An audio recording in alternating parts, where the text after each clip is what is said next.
思想森林的规定。女孩在入夜之前走进了思想森林。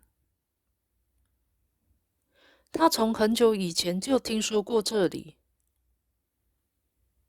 所有被遗忘的情绪、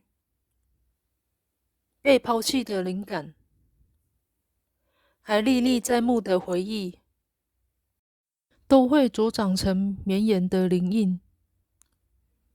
但你要记得，所有新生的枝芽都必须经过适当的修剪。太多的想法会让森林失控。负责带路的胆小鬼躲在巨大的树影里，却生生的警告女孩：在天黑之前，你必须离开这里。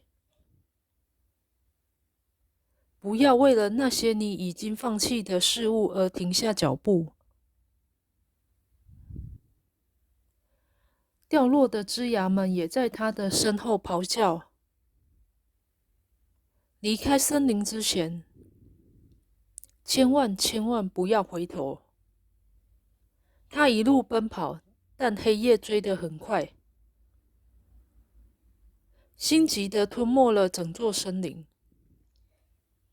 女孩没有犹豫，她跟着音符一起钻进通往未知的隧道。而你还在为过去放弃的事情犹豫不决了吗？